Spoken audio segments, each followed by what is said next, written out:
Buenos días. Yo solamente quería darles la bienvenida a la Institución Libre de Enseñanza y a este encuentro. Nos siguen también otras personas por la red, también les saludamos y les agradecemos su participación. Como saben, este encuentro forma parte de una serie de jornadas que organizamos para analizar aspectos diversos de las tecnologías digitales aplicadas al sector cultural y al sector editorial. Muchas gracias también a los ponentes que nos van a acompañar a lo largo de la mañana y gracias muy especialmente a José Antonio Millán, que es el que dirige y coordina estos encuentros. En esta ocasión es un tema que creo que es de la máxima actualidad y del mayor interés, así que espero que tengan un buen trabajo. Muchas gracias. Muchas gracias, Elisa. Muy buenos días. Como acaban de oír, estos encuentros se llevan realizando desde el 2001. Hemos tenido casi uno cada año o dos sobre temas como el libro electrónico, bibliotecas virtuales, metadatos, almacenamiento de la web, revistas culturales, bibliotecas, etcétera, etcétera. Hemos ido intentando pasar revista a todos los temas que estaban activos en el mundo digital y en el mundo cultural.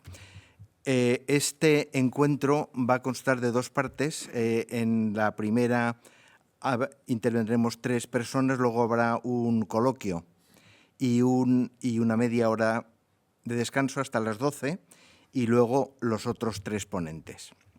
Esta va a ser la estructura general. Quería empezar con una referencia a una persona grata a esta casa, de la cual fue prácticamente director editorial, que es Juan Ramón Jiménez, que en uno de sus poemas del año 18, llamado Eternidades, le pedía, con su ortografía peculiar: inteligencia, dame el nombre exacto de las cosas. Inteligencia, dame el nombre exacto y tuyo y suyo y mío de las cosas. Bien, de lo que yo voy a hablar es del nombre de las cosas y concretamente voy a hablar del nombre que tiene este conjunto de tecnologías que se conocen como inteligencia artificial. Y me voy a coger como santo patrón a Antonio de Nebrija. Antonio de Nebrija, nuestro primer gramático, en 1500 y poco empezó a meterse en una serie de charcos peligrosos escribiendo sobre derecho, sobre medicina y luego sobre teología. Y él siempre reivindicó su derecho a hablar como gramático sobre el tema que fuera, ¿no? Y él en un momento dado, en el Iuris Civilis, dice: pero he hallado la manera de ser exonerado de su envidia, de la envidia de los de derecho, y de aplacar su ira. Y es decir, que discutiré las palabras pertinentes al derecho no como estudioso de las leyes, sino solo como gramático. Bien, eso es lo que yo cojo como lema para empezar hablando de los orígenes del término del sintagma inteligencia artificial. A la pregunta de qué es inteligencia artificial se ha contestado de distintas maneras, pero una de las mejores respuestas que yo conozco es la que dice: inteligencia artificial es una mala elección terminológica en 1955. Efectivamente, en el origen está un seminario que se montó en el Dartmouth College en 1955 y que estaba convocado bajo el nombre de inteligencia artificial, en parte porque era un nombre sonoro y llamativo, en parte también por alejarse de otras terminologías de disciplinas cercanas. Por ejemplo, la cibernética o, por ejemplo, la automática. Lo que se proponía esta disciplina era investigar algunos de los aspectos de la inteligencia humana emulándolos mediante programas informáticos. Aquí podemos ver, porque en el Dartmouth College está toda la correspondencia y la documentación sobre el tema. Y aquí vemos una de las cartas de invitación, que uno de los convocantes, que era John McCarthy, que de hecho fue quizás uno de los padres de ello, invita a este Solomonov a participar en el proyecto de investigación de verano sobre inteligencia artificial. Dice que le va a pagar $1.200, pero que no se preocupe porque 900 de ellos probablemente cuentan como beca y están exentos de impuestos. Es decir, a estos predecesores nuestros les interesaba, en fin, como a nosotros, el aspecto fiscal.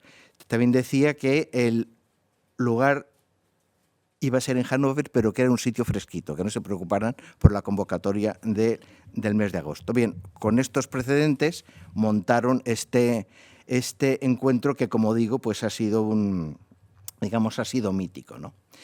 Yo voy a hablar del porqué de esta etiqueta, inteligencia artificial, desde el punto de vista, podríamos llamar, de la lingüística cognitiva, es decir, de las metáforas imperantes en el momento, que, como saben muy bien, es algo que orienta la toma de decisión terminológica y orienta también vías de investigación, etcétera. Es decir, ya en 1943, unos 10 años antes de esta inteligencia artificial, se habla de redes neuronales. El término cerebro electrónico aparece en 1944. El aprendizaje de las máquinas en 1953, inteligencia artificial en el 55, inteligencia de máquina en el 60, en el 66 aparece conversación con las máquinas. Es decir, hay toda una serie de metáforas que lo que están haciendo es decir que la máquina, el ordenador, puede ser como un cerebro, puesto que puedes hacer un cableado neuronal, puesto que hablas de un cerebro electrónico, etcétera. Y esta conceptualización puede llegar hasta nuestros días, en los cuales se habla de la alucinación de los grandes modelos de lenguaje, por ejemplo, cuando quizás en rigor habría que hablar de errores, meteduras de pata, problemas, ineficiencias, etcétera. Bueno, pues estas alucinaciones, entre comillas, indican también que hay operativa una metáfora de considerar a las máquinas como cerebros. ¿Y por qué? Actúa también la metáfora inversa, es decir, porque el cerebro es una máquina. Lo que dijo Marvin Minsky, uno de los autores, de los creadores de esta reunión en los años 60, es que el cerebro es una máquina de carne. Entonces, claro, si el cerebro es una máquina, puedes hacer máquinas que funcionen como cerebro. Aquí nuestros colegas de filosofía tienen un campo muy fértil para trabajar, que se remonta, si queremos, hasta Descartes, con las ideas del espíritu humano como una máquina, y las metáforas hidráulicas, etcétera, hasta llegar a las metáforas informáticas que pretenden capturar el cerebro como una máquina que, por tanto, puede ser emulada. Bien, esta es una de las partes de este momento, en que está activa, como digo, la metáfora de que el cerebro es una máquina y que la máquina puede emular el cerebro. Pero, aparte de este terreno, hay otro en que está muy activo también la conceptualización de los ordenadores como entes pensantes, y es el terreno de la ciencia ficción. La ciencia ficción, este es Isaac Asimov. La ciencia ficción es un elemento clave en los desarrollos tecnológicos, incluso de hoy en día. Cuando vemos que Elon Musk quiere ir a Marte, cuando vemos que se quiere hacer un metaverso, etcétera, lo que están recogiendo estos titanes de la tecnología son cosas extraídas directamente de sus lecturas de ciencia ficción. Y en esta época de la aparición del término inteligencia artificial, la literatura de ciencia ficción ya manejaba con toda tranquilidad estos conceptos. Por ejemplo, un cuento de Isaac Asimov del año 56. Es uno de sus cuentos sobre un ordenador gigante que se llama Multivac. Y este dice lo siguiente. Dice: pronto en la historia de Multivac se hizo obvio que había un gran cuello de botella. El sistema para preguntar. Multivac podía resolver los problemas de la humanidad, todos los problemas. Sí, se le hacían preguntas significativas. Pero a medida que el conocimiento se acumulaba a una velocidad cada vez mayor, se iba haciendo cada vez más difícil localizar esas preguntas significativas. La sola razón no lo haría. Lo que hacía falta era un raro tipo de intuición, la misma facultad mental que poseía un gran maestro de ajedrez, solo que fantásticamente ampliada. Bien, este es el tema de los prompts. Uno se supone que puede sacar cualquier información de un modelo grande de lenguaje si puedes preguntarlo bien, es decir, si haces la pregunta significativa. Bien, como digo, esto estaba ya activo en el año 56.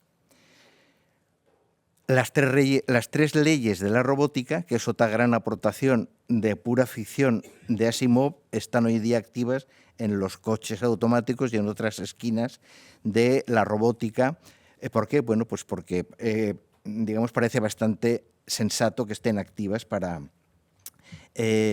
controlar la interacción con los humanos. Es también, como digo, fruto de Asimov.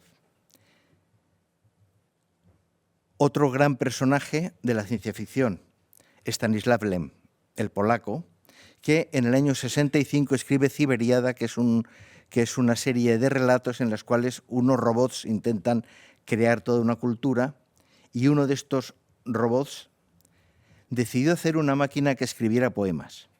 A este objeto, Trull, el que es el nombre del robot, reunió 820 toneladas de literatura cibernética y 12.000 toneladas de poesía, y se puso a estudiar. Cuando ya no podía aguantar más la cibernética, pasaba a la lírica y viceversa. Al cabo de un tiempo se convenció de que la construcción de la máquina de escribir poemas, recordemos, era una pura bagatela al lado de su programación. El programa que tiene en la cabeza un poeta corriente está creado por la civilización en cuyo medio ha nacido, la cual a su vez ha sido preparada por la que le precedió, esta última por otra más temprana todavía, y así hasta los mismos comienzos del universo, cuando las informaciones relativas al futuro poeta daban vueltas todavía caóticas en el núcleo de la primera nebulosa. Es decir, en el conjunto de la cultura humana, de las producciones literarias de una generación, otra y otra, laten las creaciones posteriores. Si esto no es una especie de atisbo de los grandes modelos de lenguaje, no sé yo qué sería. Bien, un tercer elemento, aparte de las metáforas operativas, aparte de la ciencia ficción, y su exploración inicial, pero como vemos bastante precisa, de los problemas y de las capacidades que se plantean, es la aparición del mal, la aparición del coco en la forma ni más ni menos que de la rebelión de las máquinas, que hoy en día lo tenemos muy vivo también cuando se habla de una singularidad en la cual sabrían más los sistemas automáticos que los hombres, etcétera. Bien, el caso más típico del año 68 es el ordenador HAL. El ordenador HAL de la obra conjunta de Clark y Kubrick, 2001. Marvin Minsky, el señor que decía que el cerebro era una máquina de carne y uno de los primeros firmantes de la convocatoria de la inteligencia artificial, fue asesor de Kubrick y estuvo visitando los estudios de Londres donde se filmaba 2001. Bien, no sé qué parte de la ideología de Minsky se pasó a la película, pero todo el mundo sabe, y no hay más que ver esta especie de ojo rojo para que cualquiera que haya visto la película recuerde la imagen del ordenador que es tan inteligente que es capaz de desobedecer y de tomar, digamos, decisiones por sí mismo. Bien, este es otro aspecto que el pasado, digamos, de ficción nos lega al presente en el cual están operativos las técnicas de la inteligencia artificial.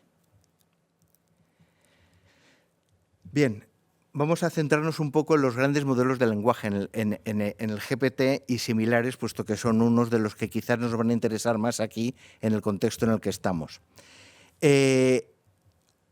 La idea de un autómata aleatorio o estocástico que crea fragmentos del lenguaje humano se debe a otro de los firmantes de la convocatoria de la inteligencia artificial, que fue Claude Shannon, que en el año 48 se le ocurre un sistema para generar de forma aleatoria fragmentos del lenguaje, y lo hace con los libros de su biblioteca. lo que empieza haciendo, y cuenta en un artículo del año 48, que es muy interesante revisar, es que coge un libro y escoge una letra al azar. Va al siguiente libro, busca esa letra y la siguiente. Esa letra siguiente la busca en el siguiente libro y ve la que tiene al lado. Y así va creando una sarta de caracteres, pero se da cuenta de que si hace eso solamente con una letra, salen resultados ininteligibles. Se puede hacer con 2 letras contiguas y ya se genera algo más parecido, pero ya cuando se hace con palabras se generan cadenas de lenguaje humano muy verosímiles. Y esto es lo que hace Shannon, como digo, con los libros de su biblioteca, a golpe de coger un volumen y revisarlo y tal. Y cuando ha llegado a generar una frase, como digo, verosímil, propia de una generación humana, dice que él seguiría, pero que el procedimiento es muy enojoso. Bueno, claro que era enojoso. Era un procedimiento complicado que hemos tenido que llegar a los grandes modelos de lenguaje para hacerlo con toda velocidad. Bien, pero hay que recordar aquí que qué es lo que tienen dentro los grandes modelos de lenguaje. Igual lo que hizo Shannon, que fue buscar una palabra y luego ver cuál estaba contigua y luego cuál en otro contexto era contigua esta segunda, etcétera, etcétera, etcétera, es lo que hacen los sistemas. Este es un modelo de simulación creado por Santiago Ortiz, que colaboró con nosotros en la residencia para hacer un modelo visual de las pensiones de la Junta para Ampliación de Estudios, y que lo que hace aquí es coger definiciones de inteligencia e ir viendo aquí, va cogiendo las distintas palabras que van apareciendo al lado de cada una, al lado de cada otra, y esto va generando un texto, que es lo que vemos a la izquierda. Intelligence is the ability to acquire and apply knowledge and skill to solve problems. Y esto cambia, digamos, a medida que las opciones son distintas. Bien, esto está hecho con un número muy breve, muy pequeño de definiciones. Si en vez de tener este pequeño número tenemos pues todos los libros escritos por la humanidad, el resultado puede ser, en fin, como sabemos, mucho más tremendo. Lo que es curioso es que el universo de las soluciones es un universo multidimensional, que aquí estamos viendo, como no podemos percibir más de 3 dimensiones, lo estamos viendo en una reducción tridimensional. Pero este modelo, y es un pequeño modelo porque trabaja solo con definiciones de inteligencia, es un modelo que tiene 1530 dimensiones. Entonces, dentro de estas 1530 dimensiones es de donde se generan, de donde se van generando las distintas definiciones. Bien, este es un modelo de lenguaje que, digamos, por decirlo así, no tiene ninguna magia dentro más que la magia que proporciona el tener una cantidad monstruosa de textos escritos por humanos dentro y el tener un sistema para poderlos activar. Luego veremos más cosas sobre ello. Bien, como digo, este gran modelo de lenguaje que te va generando frases, en el ejemplo que hemos visto, era un espacio de 1536 dimensiones. Los modelos de lenguaje actuales tienen miles de millones de dimensiones, dentro de las cuales se van creando los textos respondiendo a esas preguntas que Asimov hacía vía su ordenador Univac. Esta es la dirección de moebio.com/mind, que es este simulador que hemos visto, y junto a él podréis ver otras muchas cosas interesantes relacionadas con la generación del lenguaje y con otros aspectos. Bien, uno de los problemas que tenemos con el tema del uso de la palabra inteligencia artificial es ni más ni menos que está haciendo referencia a técnicas muy variadas, que igual pueden leer los papiros quemados en Herculano, que pueden hacer síntesis de proteína, pueden programar, pueden localizar tumores en radiografías, pueden estudiar modelos del clima, pueden analizar la expresión de dolor de los gatos en una app que permite ver si tu gato está confortable o no. si se le carga textos religiosos pueden responder a consultas de tipo moral y de tipo religioso. Es decir, pueden hacer una gran cantidad de cosas que es muy difícil meter bajo un solo nombre. Pero el nombre inteligencia artificial sigue activo debajo de todas ellas. Y se han propuesto distintas denominaciones, diríamos, más realistas y con menos carga ideológica. Por ejemplo, los grandes modelos de lenguaje hay quien ha propuesto llamarles una cotorra estocástica. Cotorra, ¿por qué? Pues porque habla y no sabe lo que dice. Estocástica, porque lo genera al azar, ¿no? Bueno, hay quien habla de una denominación menos ofensiva, modelos de aprendizaje estadístico. Parece una bobada, pero cuando uno cambia el foco de estos términos tan cargados como inteligencia artificial y mete unos términos más normales, pues las expresiones que abundan por decenas de millares en la prensa y en todos los medios cambian de sentido. Por ejemplo, un titular: ¿cómo la inteligencia artificial está cambiando el mundo? Otro titular: la inteligencia artificial, una ayuda para la creatividad. Veamos cómo suena esto diciendo: la cotorra estocástica, una ayuda para la creatividad. O el aprendizaje estadístico está cambiando el mundo. Bueno, muy probablemente son ciertas ambas cosas, pero las connotaciones y el mundo ideológico de la cotorra estocástica es muy distinta de esa especie de tótem multipoderoso que es inteligencia artificial, ¿no? Bien. Si hemos visto cómo operan las metáforas para crear un término y para revestirlo de poder, si hemos visto cómo se recoge un estado de opinión y de mente que la ficción pone de manifiesto, etcétera, sería interesante ver también qué otras consecuencias puede tener. Bueno, una de las consecuencias más importantes que hay que ver es el tema de la antropomorfización. La antropomorfización es el atribuir cualidades humanas a sistemas automáticos. Bueno, ¿por qué? Bueno, porque es muy frecuente leer cosas como, pues, el ChatGPT opina que tal, o sabe que me ayuda a esto, voy a dialogar con él para esto, para lo otro y tal. Bueno, todo esto más una serie grande, que ahora veremos, de simplificaciones y deformaciones que la prensa hace a partir de los estudios de investigación, que pueden ser muy objetivos y muy buenos, es lo que hace que se le atribuyan cualidades humanas a algo que no tiene. Es un buen amasijo de instrucciones, pero no tiene esas cualidades.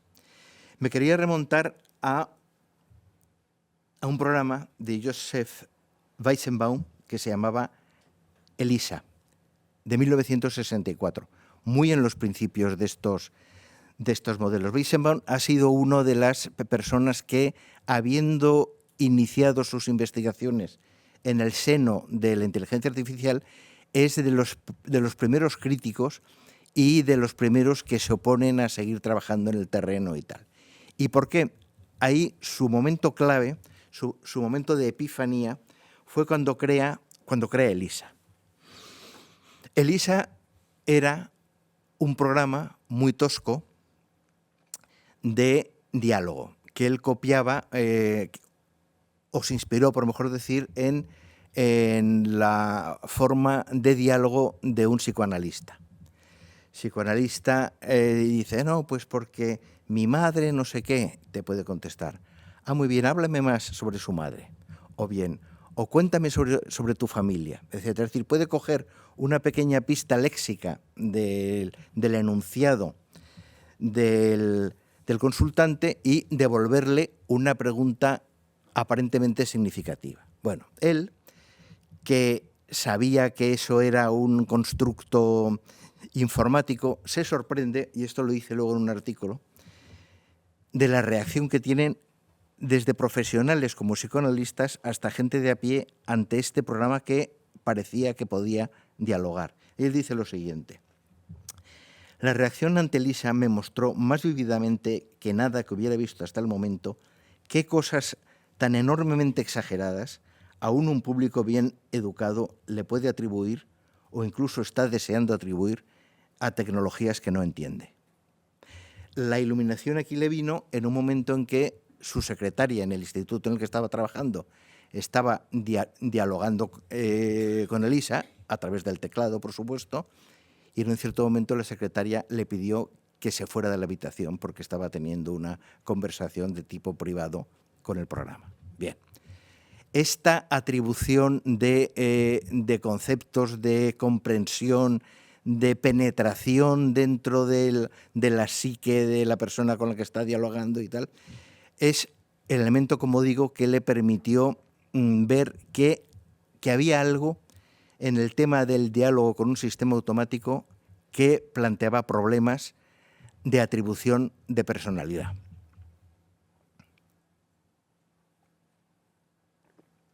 Bien, la cuestión no es nada extraña porque el diálogo usando el lenguaje natural entre seres humanos, entre otras cosas, hace algo que se hace constantemente, que hacemos sin darnos cuenta, que es atribución de una mente a la persona que nos escucha o a la que nos contesta, atribución de unas intenciones, de una agencia. Podemos hacer cábalas, como digo, de forma absolutamente automática sobre si lo que está diciendo es una broma o no, si es un sarcasmo, si lo está diciendo en serio, si nos quiere manipular para algo. Es decir, todo esto se hace en cualquier conversación, aunque sea en la barra de un bar, con la idea de que quien tenemos delante es un ser que está dotado de una mente. Bueno, pues no es de extrañar, después de incontables generaciones de humanos hablando y atribuyendo mentes, que uno llegue a atribuir una mente a un sistema automático con el que está hablando. Y hasta nuestros días. De hecho, ha habido un estudio que acaba de salir hace muy poco, de un agente de Stanford, de Mayra Chen y colegas, que ha estudiado 15 años de bibliografía académica y de publicaciones generalistas. Es decir, no solamente artículos interesados y tal, sino también artículos de periódico, de revistas, etc. Revisaron 655.000 publicaciones académicas y 14.000 artículos de noticias, como digo, en un plazo de 15 años. Bueno, ¿qué es lo que vieron? Vieron que la antropomorfización iba creciendo constantemente a través del periodo. Dicho quizá de otra manera, a medida que los sistemas de inteligencia artificial, a medida que los chats generativos iban siendo cada vez mejores, era más común descubrir que se le atribuían cualidades humanas. ¿Qué es lo que miraba Chen y sus colegas? Bueno, por una parte veían algo que en el inglés se ve, pero que en español no, que es el uso de pronombres personales. Si hablas de un sistema y dices he o she en vez de it, le estás dando en cierto modo ya una personalidad. Pero también hicieron rastreo léxico de verbos como saber, entender, aprender mismo, que aunque ya no nos demos cuenta, siempre ha sido un verbo humano o por lo menos animal, etcétera.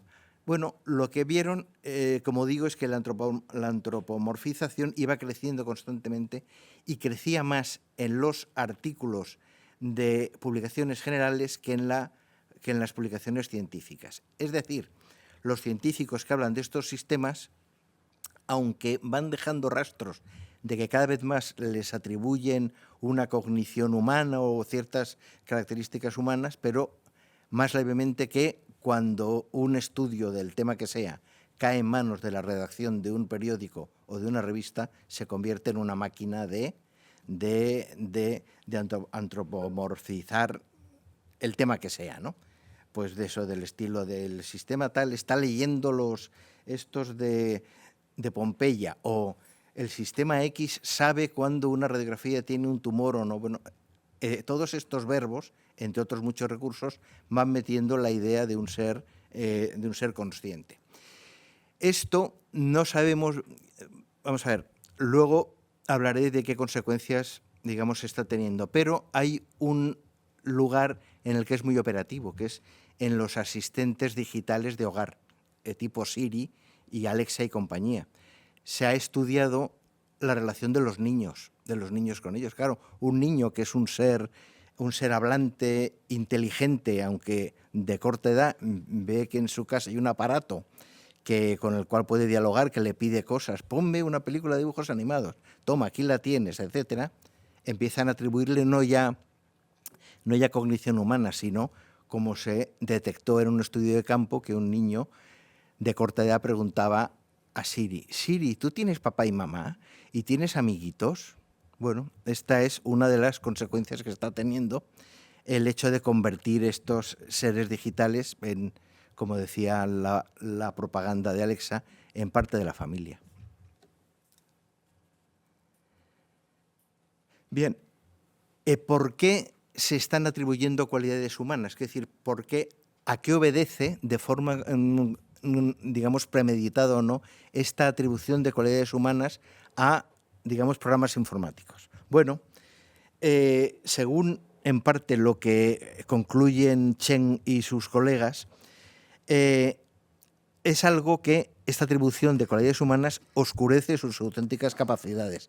Si tú crees que el ChatGPT es una especie de ser pensante, pues lo que se encontrará la gente que lo usa es que se creen que, pues este ha aprendido cosas que no estaban en el conjunto de datos que se le alimentó.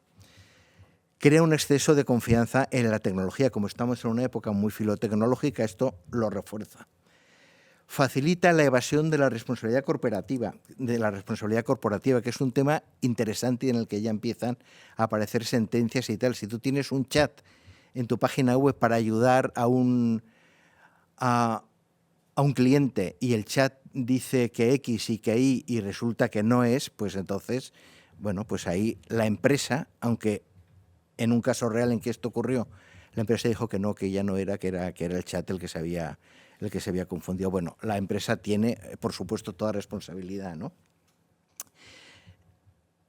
Y hace olvidar también el trabajo humano asociado a los sistemas de inteligencia artificial, que es muy grande. Luego comentaré de pasada alguno.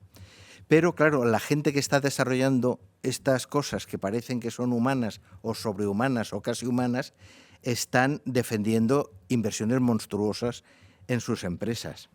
Están ocultando, como decía, problemas legales y desvían la atención de algunas cuestiones importantes como es el gasto energético asociado a ello, ¿no? Un último aspecto que es el trabajo de los humanos asociados a la inteligencia artificial. Esta es una representación reciente de qué es la inteligencia artificial. Uno de los problemas que tiene este concepto es que no tiene mucha corporeidad, salvo que le pongas una cara de robot o así, pero esta visión, que es bastante negativa, lo trata como el personaje mítico de Lovecraft, que es Tulu, el dios protohistórico que, en fin, que devorará el mundo, etc. Bueno, pues este Tulu es un ser que está comiéndose en esa boca que hay arriba todo tipo de cosas, que son los documentos, los textos, los libros, etcétera, y tiene luego delante un ser que es un humano que es esclavo, que es la cabeza que está aquí, la cabeza morada, que son los trabajadores que trabajan para la inteligencia artificial. Es decir, si la aspiradora romba puede ir por la casa y le puedes decir, límpiame debajo de la cama, es porque Romba sabe que es una cama, que es debajo, etcétera. Bueno, pero esto que sabe Romba lo han hecho filipinos que están etiquetando los vídeos que Romba estaba grabando, por cierto, de forma ilegal en las casas en las que estaba. Bien, todos estos turkers, como se llaman, que van etiquetando inteligencia artificial, etiquetan cualquier cosa, desde cantos de las ballenas hasta fotografías, hasta tal. Bueno, pues estos son estos esclavos de este Tulu, son los que al final llegan a el afinado de los resultados, van diciendo esto es así, esto es asado, y al final sale lo que se llama aprendizaje reforzado por feedback humano, que es este Mr. Smiley amarillito que aparece aquí delante, que es el resultado bueno porque está ya afinado por los humanos, ¿no? Bien. Este es un poco, digamos con toda rapidez, lo que quería contar desde el punto de vista de cómo una metáfora operativa puede acabar desencadenando todo un movimiento en el campo de la expresión, de los medios de comunicación, de las atribuciones por parte de los usuarios, etcétera, etcétera, ocultando elementos, pues eso, empresariales, energéticos, etcétera. Hay paradojas, hay circularidades muy curiosas. Por ejemplo, dado que este inmenso Tulu se ha comido ya todas las webs, se ha comido todos los artículos científicos, todos los libros publicados por la humanidad, pero necesita más, se están creando incluso lo que llaman datos sintéticos, datos creados por inteligencia artificial para alimentar a la inteligencia artificial. ¿Dónde nos lleve esto? No lo sabemos, pero bueno, estamos aquí para averiguar algunas de las cosas en las que por el momento podemos trabajar con estos programas de inteligencia artificial, que tendrán o no cognición, serán o no antropomorfos, pero están presentes, y están presentes en las universidades, en las editoriales, en la ciencia, y estamos aquí para, en compañía de nuestros invitados, ir averiguando si es que se puede saber algo, qué es lo que se puede hacer. Sin más, llamo a la mesa a María del Mar y a Carlos López Sosa, que nos empezarán a hablar sobre estos temas.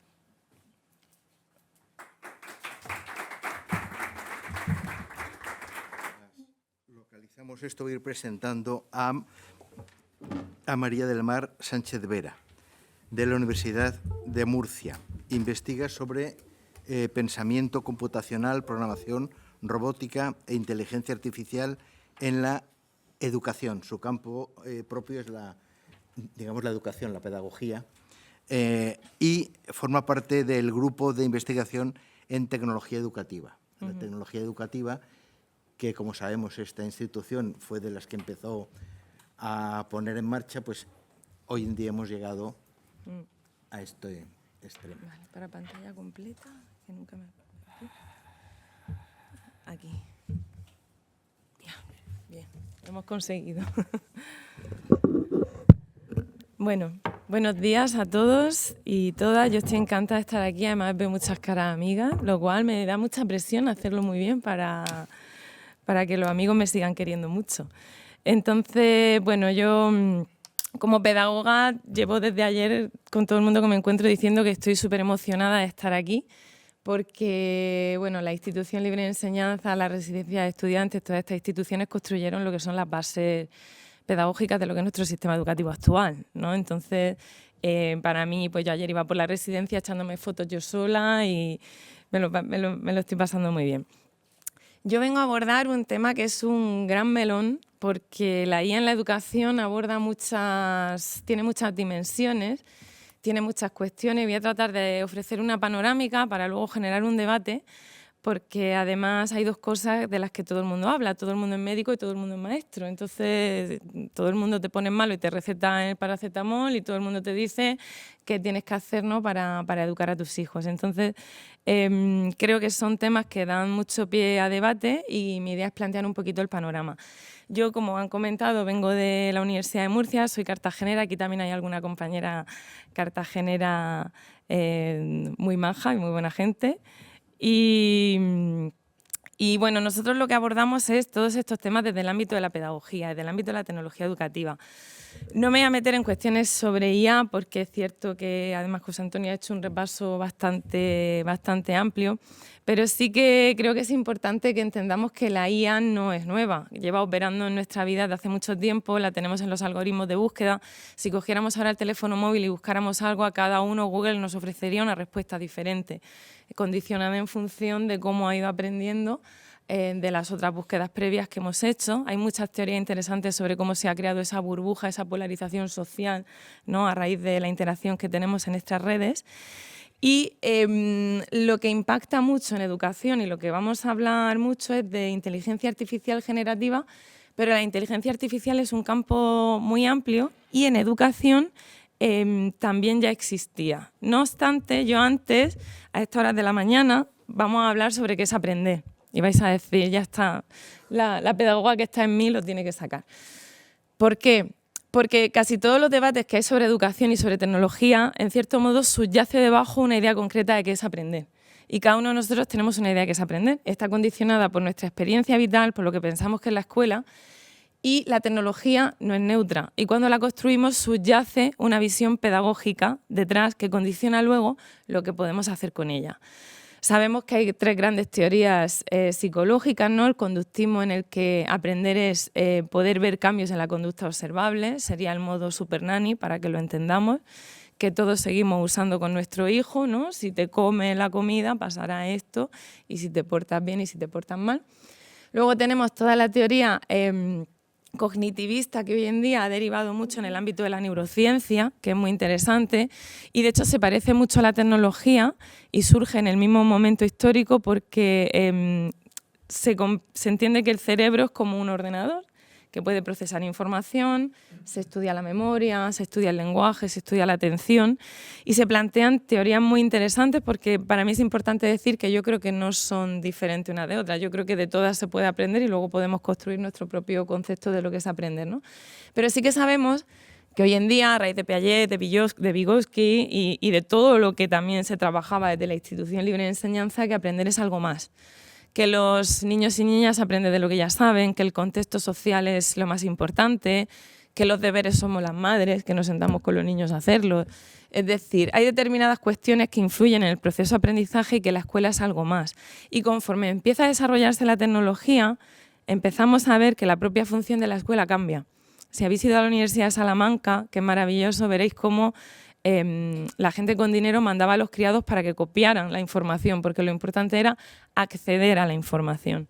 Hoy en día, en el mundo en el que vivimos, la información está disponible. Hay otras competencias que se han ido desarrollando que nos han hecho ver un poco la importancia de educar de otra manera. ¿Y por qué os cuento este rollo pedagógico a esta hora de la mañana? Porque cuando vemos qué se ha hecho hasta ahora sobre inteligencia artificial en educación, encontramos este tipo de estudios. Esto fue una recopilación hecha en una revisión sistemática y ahí me encuentro yo. Mi tesis fue un programa de procesamiento de lenguaje natural de Web Semántica en el que comparábamos la corrección que hacía el programa con la corrección que hacía un profesor. Es decir, en cierto modo ahí subyace la idea de que hay determinadas tareas que hacen los docentes que pueden ser sustituidas por la tecnología. Y cuando se han hecho estudios sobre qué pedagogía, qué modelo didáctico hay debajo de la tecnología, hemos encontrado que hay una visión del aprendizaje como dominar contenido. Entonces, que generamos plataformas le dicen personalización de contenido. Es decir, el estudiante va moviéndose y en función de la interacción que tiene con la plataforma, le va ofreciendo un camino adaptado a las necesidades de contenido que él tiene. Esto responde, si recordamos la diapositiva anterior, a una visión cognitivista, ¿no? De procesar la información, de entender, de memorizar, lo cual es interesante, pero sabemos que no termina de responder realmente a los modelos pedagógicos que tenemos hoy en día. También se ha utilizado mucho, sobre todo en Estados Unidos, para tomar decisiones, por ejemplo, en función a qué universidad vas. A partir de tu expediente académico, lo que has hecho tú a lo largo de toda tu vida, hay sistemas automáticos que te clasifican. Eso es algo que, por ejemplo, la Ley Europea de Inteligencia Artificial, en teoría, no va a permitir hacer, clasificarte. ¿Por qué? Pues porque entendemos que precisamente una de las cosas que nos da la educación es la oportunidad de reconducirnos, por así decirlo, ¿no? De no clasificarnos en función de lo que hayamos hecho. Somos personas que podemos cambiar y transformarnos. Por lo tanto, cuando vemos lo que hay debajo, una de las grandes conclusiones que han encontrado también otros investigadores es hay mucha ausencia de estudios sobre pedagogía y sobre educación. La mayor parte de estudios en los que ha participado profesorado, la visión era de cómo hago una máquina para que sustituya al profesorado. Hay falta también de consideración ética. Hay muchas veces que se han hecho desarrollos de IA para reconocer emociones en un aula. Imaginar lo que es, ¿no? Poner una cámara en la clase, reconocer una emoción y poder clasificar una emoción a partir de una identificación de una imagen. Son cuestiones que son complejas. Que la mayor parte de las experiencias de IA están en educación superior, porque son casi todo plataformas de e-learning, y subyace una determinada visión del aprendizaje y una visión también de lo que es el rol docente. Como os decía, es muy interesante que los profesores, todo el colectivo educativo no ha participado para construir estos sistemas, sino que ha sido sujeto de experimento de estos sistemas. Y es algo que ahora se está empezando a reivindicar el papel de la sociología, de la filosofía, de la pedagogía en estos equipos, ¿no?, multidisciplinares que construyen estas herramientas que tanto impacto tienen en el aula. Entonces, bueno, ese es el mundo que teníamos con estas plataformas y llega ChatGPT y como toda tecnología que llega, pues están los que piensan que es el horror personificado y entonces, de hecho, todas las universidades americanas lo primero que hicieron fue prohibir el uso de GPT. Aquí siempre prohibimos, eso es lo primero que hacemos en educación, prohibir, como los móviles y como todo. Y luego están los que piensan que es la panacea del sistema educativo. Jordi Adel ya hablaba de la tecnología como panacea del sistema educativo y va a solucionar todos nuestros problemas educativos. Creo que podéis suponer que en el término medio está la virtud, ¿no?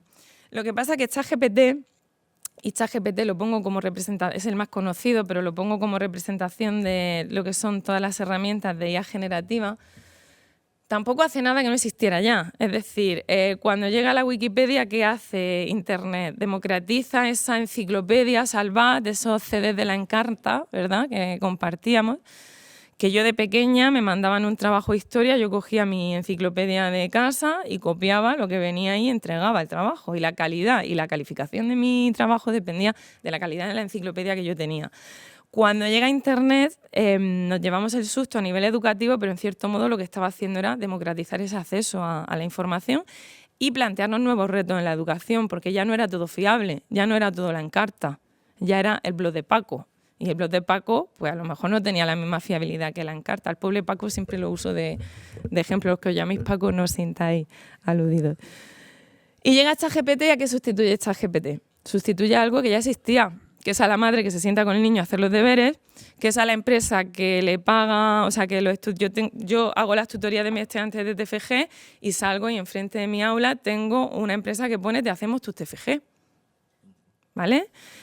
Tal cual, o sea, eso existe.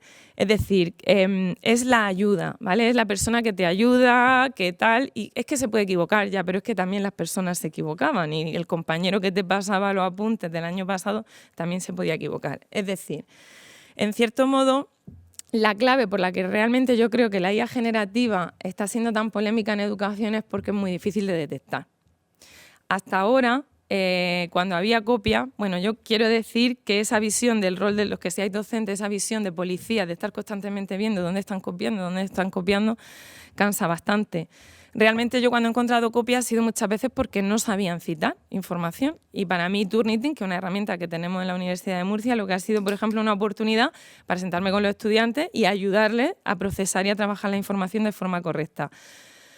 ¿Qué pasa? Que llega esta herramienta y hay ahora mismo muchas investigaciones para ver si somos capaces de desarrollar alguna herramienta que detecte el plagio de GPT, por ejemplo, pero muchos de ellos es IA, es decir, son IA que entrenan, cogen trabajos hechos con GPT para que detecte patrones de escritura de GPT. ¿Eso qué implica? Que en cuanto cambias 3 palabras, ya no lo detecta, implica que es un modelo probabilístico e implica que cuando realmente haya una copia tú no puedes llegar a afrontar o a evidenciar al estudiante con su copia. En una única ocasión que yo sí que me he encontrado una copia de un estudiante, yo pude decirle, mira, es que este es el informe del INTEF o el artículo científico y este es tu trabajo, o sea, es que hay copia. Esto ya no lo podemos hacer. Entonces, todo esto preguntarle a GPT si el trabajo ha copiado, todo eso no se puede hacer. Y también tenemos que tener cuidado con subir información privada de estudiantes a estas plataformas y con acusar a los estudiantes cuando luego realmente no lo podemos evidenciar, ¿vale? Es una de las claves. Por lo tanto, ¿qué pasa en educación? Esta historia la cuenta Faraón Llorens y a mí me gustó mucho porque lo equiparó con el cuento del traje nuevo del emperador. ¿Os acordáis? El emperador va desnudo, que estaba harto el sastre porque no le gustaba ningún traje y entonces le llevaba un día un traje invisible, que no le llevaba nada, y le dijo, póntelo, ¡ay, qué guapo voy, qué guapo voy! Y el rey dice, uy, para mí que voy desnudo, pero voy a hacer como que voy vestido porque no voy a quedar como tonto. Y todos los cortesanos, ¡ay, qué traje más bonito! Y sale a la calle, ¿os acordáis? Un niño lo señala y dice, el emperador va desnudo. Vale, pues estas herramientas nos están señalando a las instituciones educativas y nos están diciendo que hay determinadas tareas que hace tiempo que no deberíamos pedir, porque no tenían sentido. No tienen sentido ahora, pero no tenían sentido antes. Hay determinados trabajos que ya no podemos pedir. Y lo que hace la IA es ponérnoslo tan evidente que las instituciones se tienen que ver forzadas sí o sí, esta vez a cambiar la estructura y los paradigmas. Porque en educación, ¿qué nos pasa con la tecnología? Que nos venden que porque esté una tecnología en el aula ya automáticamente se va a producir una mejora. Y tú como padre o madre vas a las jornadas de puertas abiertas y te dicen, tenemos pizarra digital. Y ya se asume que por eso va a ser todo maravilloso. Ahora nos dicen que no, que la pizarra digital es mala y la van a quitar, ¿vale? Lo que yo hago ahora, que es subir los apuntes al campus virtual, no es distinto a cuando nos dejaban las fotocopias, ¿verdad? Va pasando el tiempo, voy a dictar mis apuntes, voy a dar fotocopias de mis apuntes, voy a poner PowerPoint de mis apuntes, voy a compartir en Drive mis apuntes. Esto nosotros en tecnología educativa llevamos 20, 30, 40 años diciendo que la innovación tecnológica no tiene por qué conllevar una innovación didáctica. Y os voy a poner un ejemplo muy claro que estamos viviendo hoy en día, meter libros de texto dentro de portátiles o de tabletas, para hacer lo mismo que hacíamos con los libros de texto en papel. Eso está generando incluso un rechazo por parte de las familias, porque se están viendo algunas barbaridades en ese sentido. Entonces, afrontando todo el boom de la IA generativa y todo el boom de la IA en educación, ¿qué deberíamos hacer? Pues bueno, yo creo que por un lado deberíamos afrontar ahora sí o sí la alfabetización digital. Pero la alfabetización digital bien entendida. Es decir, a mí hace poco, hablando con una periodista, me decía, y todo esto de las fake news y tal, y la competencia digital, habrá que incorporarla en el currículum. Digo, pero si está desde 2006. Si quizás lo que tenemos que hacer es ver de una vez por todas cómo trabajar y cómo ayudar a los docentes y darle tiempo y espacios para que ellos puedan desarrollar bien una competencia digital que no sea solo el manejo técnico, sino que sea el enseñar a los niños a vivir en el mundo digital. Y luego, por otro lado, el pensamiento computacional, que en educación sabéis que hemos pasado por el proceso de acreditación de la competencia digital docente. Los profes han estado acreditando su nivel como si fuera un idioma, con A1, A2, B1, no sé si os sonará.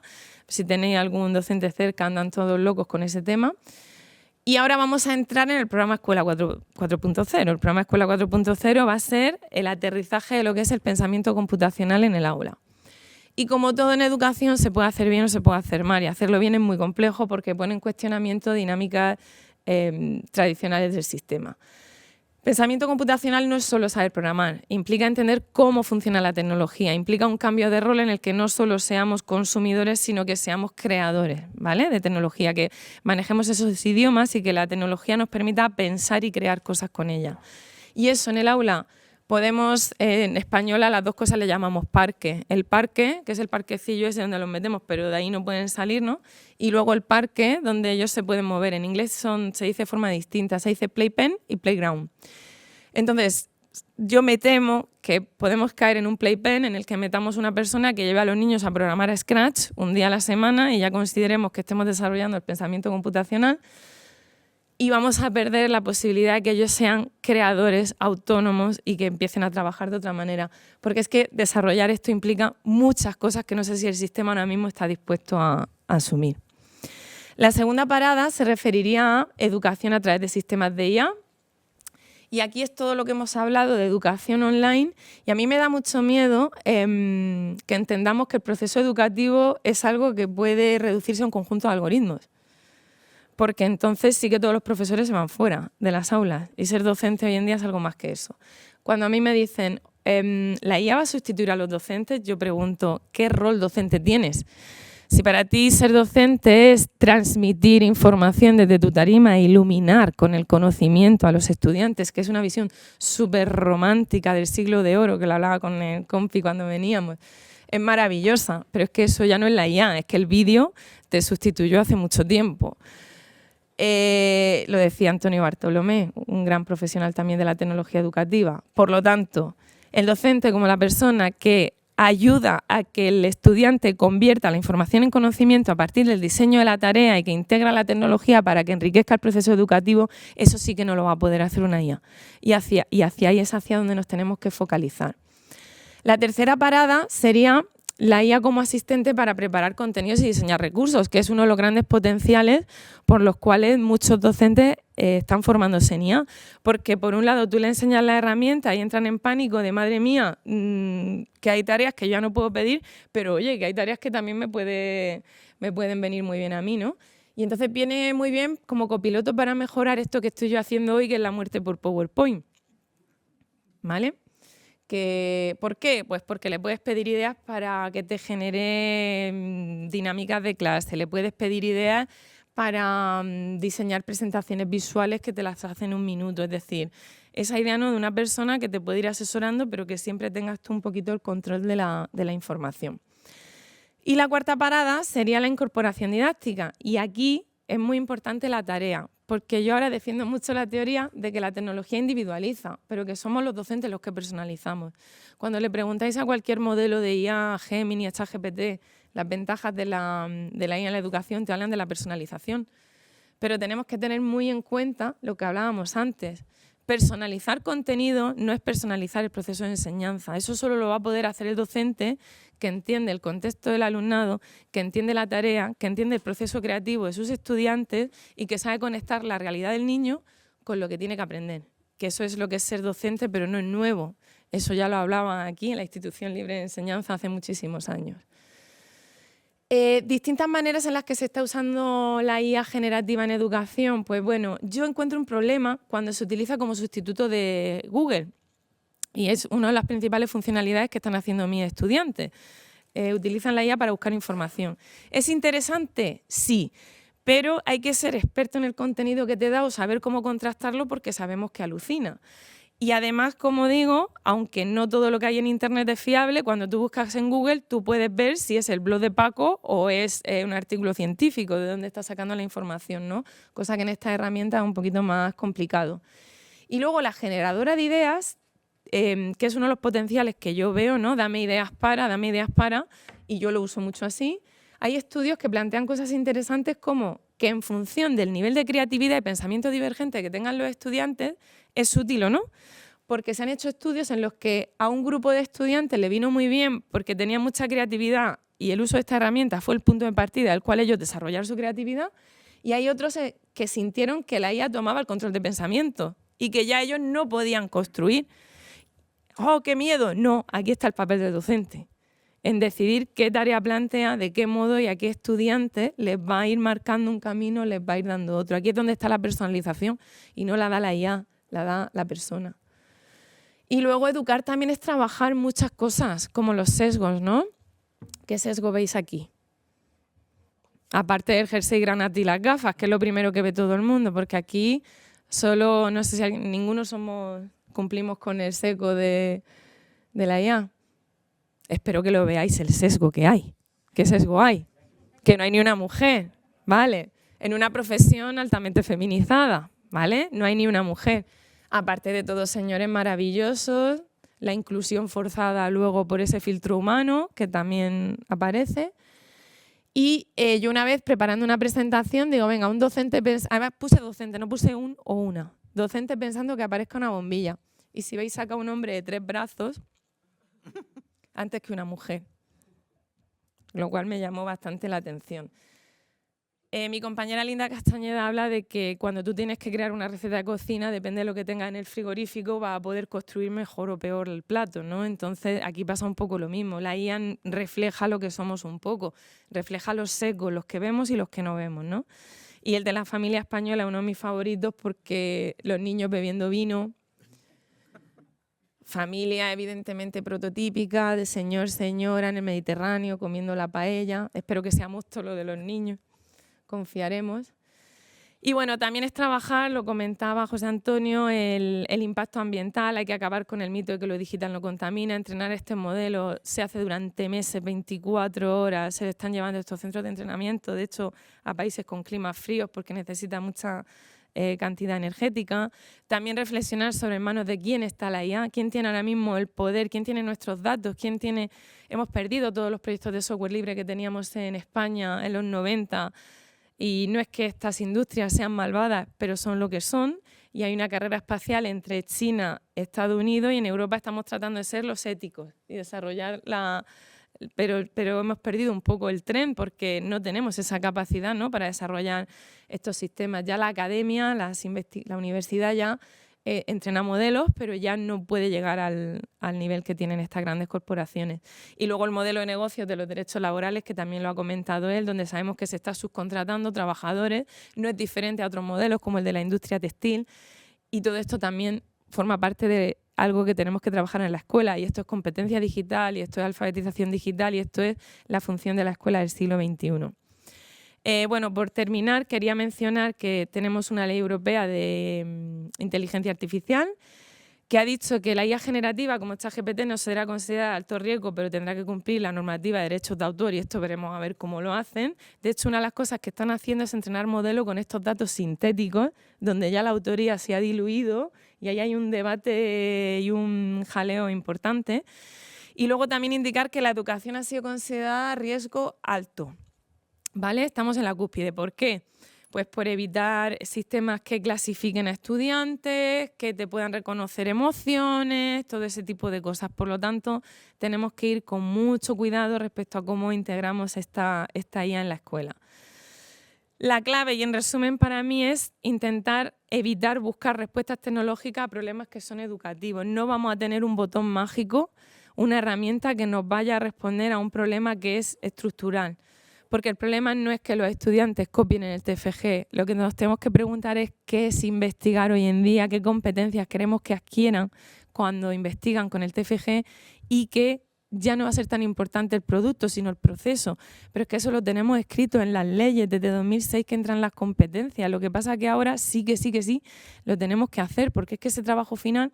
Entonces estamos en un momento educativo muy curioso, porque yo lo voy a llamar la época de los informes. Cada día hay un informe sobre cómo hay que utilizar la IA en la educación, pero nadie se atreve a meter mano porque hay un planteamiento en el que tiene que cambiar el propio sistema. Imagínate en el ámbito universitario, hay que coger cada una de las profesiones, ver cómo va a afectar el mundo de la IA y cambiar todo. El decano de la Facultad de Informática de la Universidad de Murcia decía que GPT hace el 80% de lo que hace un estudiante de primero.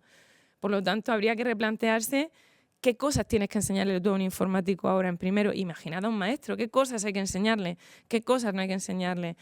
Hay un replanteamiento de la propia estructura del sistema, porque yo tengo 3 horas para tutorizar a mis estudiantes de TFG. Eso no da pie a que yo pueda trabajar procesos y no productos. Yo tengo una ratio de 70 y pico estudiantes, es decir, hay unas condiciones estructurales que ponen en cuestionamiento todo esto y que hay que empezar a meter mano. Y finalmente abordar pues esa visión multidisciplinar que creo que se ha perdido, ¿vale? Evidentemente los compañeros informáticos y los técnicos son los que han hecho posible esto y es absolutamente admirable su trabajo, pero ahí también tiene que estar gente de educación, tiene que estar, como hablábamos, sociólogos. La filosofía ahora se ha renovado. En muchas de las grandes corporaciones hay filósofos. Pues ¿por qué?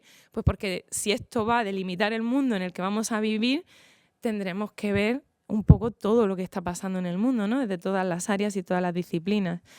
Y al final, quizás yo, que soy bastante positiva o ilusa, como lo queráis ver, Resnick, que es uno de los discípulos de Papert, que fue uno de los padres de la inteligencia artificial, y de hecho Resnick es uno de los creadores de Scratch, que es un lenguaje de programación que usan los niños, escribió un artículo hace poco en el que hablaba que la inteligencia artificial generativa brindaba oportunidades para romper con el paradigma instruccionista y apoyar un enfoque más constructivista del aprendizaje.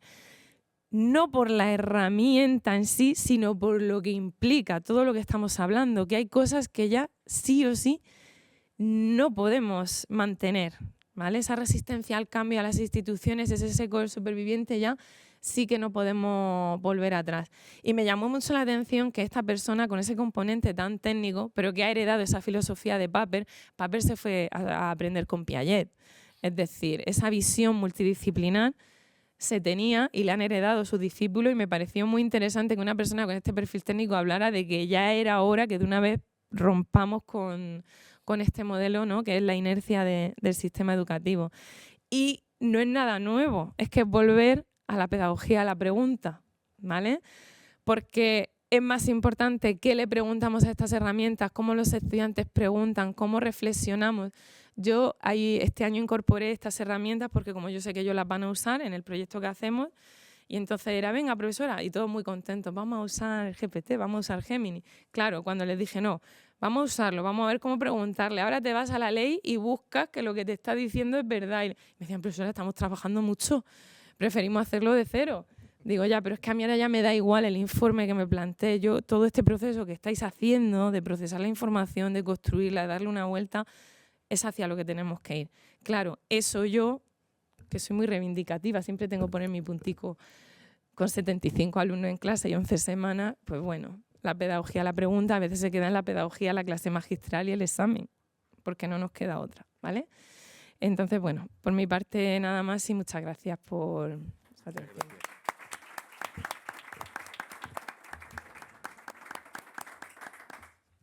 Muy bien.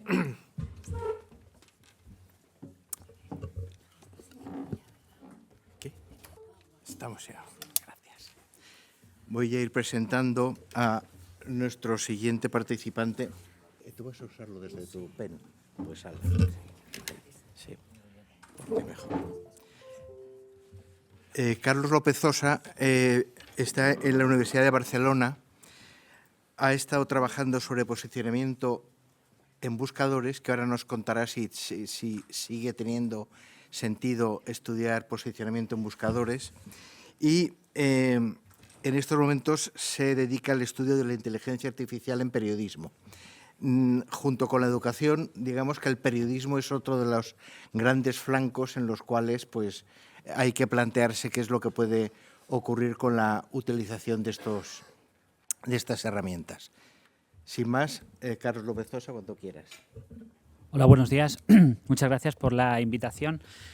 Bueno, yo tengo aquí una misión difícil porque es hablar de cómo los medios de comunicación están utilizando la inteligencia artificial desde distintas perspectivas. Uno de cómo lo comunican, ¿no? Como a finales de noviembre, ¿no? Surge esto de OpenAI, ChatGPT, la inteligencia artificial generativa se vuelve mainstream y todo el mundo empieza, medios de comunicación, a hablar y sacar noticias de la inteligencia artificial generativa desde el punto de vista de sus bondades, lo que hablaba el compañero de personalizar, ¿no? La IA como un ente con vida, ¿no? Este tipo de cosas. Entonces, por un lado, entonces, cómo los medios de comunicación promocionan la inteligencia artificial desde sus medios de comunicación.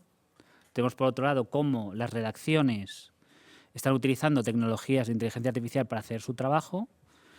Y luego viene el gran debate, que es si la labor del periodismo es formar agentes libres, la democracia, todos estos aspectos tan elevados y tan importantes, como la inteligencia artificial, o si aplicando la inteligencia artificial en nuestro día a día como periodistas, en el caso de este sector, si ayuda o no a esa labor del periodista. Entonces yo voy a encargarme un poco de hablar de estos temas, ¿de acuerdo? He hecho un pequeño resumen de lo que voy a hablar. Bueno, básicamente, cómo los medios de comunicación están utilizando la inteligencia artificial generativa en su día a día y explicar un poco cómo ha ido evolucionando en los últimos años, porque, claro, el sector periodístico suele ser un sector bastante avanzado, hace bastantes innovaciones y aunque pensamos que a lo mejor están aplicando tecnologías vitaminadas con inteligencia artificial desde hace muy poco tiempo, la realidad es que llevan ya bastantes años utilizándolas. Sí que es verdad que en estos últimos años todo el tema del periodismo computacional y todo el periodismo relacionado con el uso de inteligencia artificial generativa ha ido en aumento. Pero claro, hay un aspecto muy importante que es ese aspecto ético en el mundo del periodismo. Claro, el poder de la comunicación es muy grande, ¿no? Encontramos elementos como la desinformación, ¿no? De la que hablábamos, ¿no? Como ahora una inteligencia artificial es capaz de crear contenido masivo en muy pocos minutos inventándose cosas, ¿no? Pero también tenemos el otro lado, ¿no? Como empresas de verificación están desarrollando también sus productos de IA para identificar todas estas noticias falsas, ¿no? Entonces, bueno, vamos a hacer un barrido sobre todo eso, ¿de acuerdo? Bueno, es cierto que a finales de 2023, ¿no? 2022, disculpad, llega ChatGPT y llega, se vuelve mainstream, llega, es el boom y todos los sectores aplican de un modo u otro en sus rutinas productivas la inteligencia artificial generativa, ¿no? Para contestar correos, para, no sé, un millón de cosas, ¿no? Pues soy una empresa de data science y utilizo ChatGPT para convertir mis datos en R, en Python, he pedido, pues no sé, convertir, recomiéndame cuáles son las gráficas más interesantes, etcétera. Pues claro, el sector periodístico, que maneja mucha información, y como os decía, es un contexto, un sector muy innovador, se ha hecho eco de la inteligencia artificial y lo está aplicando de distintas formas en las redacciones. Pero claro, es verdad que hay esa dicotomía, ¿no?, entre la gente que está a favor del uso de la inteligencia artificial dentro de las redacciones y profesionales que no. Esto es como cuando llegó Internet, ¿no?, y ahora los medios de comunicación online son un poco los que prevalecen sobre los del papel, que es una realidad. Había mucha gente, ¿no?, muy... bueno, que no estaba muy a favor, ¿no?, de esa convergencia digital, ¿no?, porque yo soy del papel, no vengo del papel, yo hago un periodismo más tradicional, no me puedes hacer noticias, ¿no?, en el digital, y como esto, ¿no?, sigue, esta dicotomía sigue igual que años atrás, ¿no?, con el tema de los cibermedios, pero ahora desde otra tecnología que es la inteligencia artificial.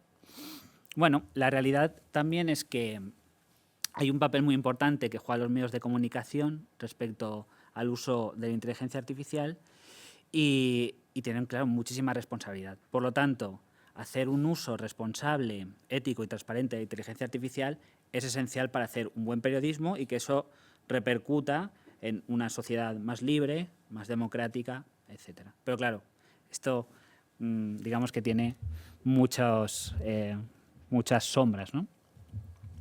Entonces, como os explicaba ya, lo que son las tecnologías de IA dentro de los medios de comunicación no es algo nuevo, es algo que se lleva desarrollando ya desde hace bastantes años, desde el periodismo computacional, que viene siendo, por ejemplo, cosas básicas como tener una especie de ficha de texto con campos vacíos donde se les mete un Excel con los datos futbolísticos y directamente te hacen notas de partidos de fútbol muy rudimentarias, pero bueno, en tiempo récord, ¿no?, a cosas un poco más avanzadas como identificar los posibles temas que se convertirán posiblemente en tendencia con herramientas como Charbits o otras, ¿vale?, de identificar lo que será o lo que moverá la agenda setting, entendiendo por agenda setting, por si no conocéis el concepto, los elementos noticiosos o las noticias del día más importantes que moverán un poco a la sociedad día a día, ¿no? Entonces tenemos este tipo de herramientas que ya se llevan utilizando para eso, ¿no?, identificar tendencias de noticias, incluyen también cosas como, por ejemplo, pues obituarios o aniversarios específicos que hacen que, bueno, lo que al final los medios de comunicación quieren son más lectores, por lo tanto, identificar todas estas noticias, todos estos elementos noticiosos, pues actualmente, y de unos años a esta parte, se estaba utilizando con este tipo de tecnologías. Luego también lo que es la difusión, ¿no?, de las propias noticias a través de otras herramientas de inteligencia artificial bastante rudimentarias, pero que permitían pues que las noticias fuesen promocionadas pues en redes sociales, de todo tipo, y difusión en los buscadores, en Internet en general, ¿sí? Entonces teníamos estos principios, pero sí que es verdad que, claro, con la inteligencia artificial generativa, claro, las redacciones cambian. Es decir, encontramos una nueva tecnología que es capaz de crear contenido, es una tecnología multimodal, no solo texto, permite transformar audios, transformar vídeos, permite, bueno, ya lo ha explicado José Antonio, muchísimas cosas, ¿verdad? Y entonces encontramos que en un modelo de negocio tan sensible como el periodístico, ¿vale? La crisis de 2008 tan famosa aún sigue, en cierto sentido, afectando a los medios de comunicación, aunque sí que es verdad que el ecosistema del sector periodístico pues va mejorando poco a poco. Digamos que la inteligencia artificial está ayudando, ya os avanzo, un tipo spoiler, con esta tecnología a mejorar ciertos procesos que hacen abaratar ciertos costes, pero eso también tiene algunos precios, ¿no? Lo que hemos identificado, bueno, yo trabajo en la Universidad de Barcelona y estoy en un grupo de investigación donde trabajamos, entre otras muchas cosas, bueno, cómo los medios de comunicación están aplicando herramientas de inteligencia artificial o incluso ChatGPT, por irnos a lo que ya conocemos, en las redacciones.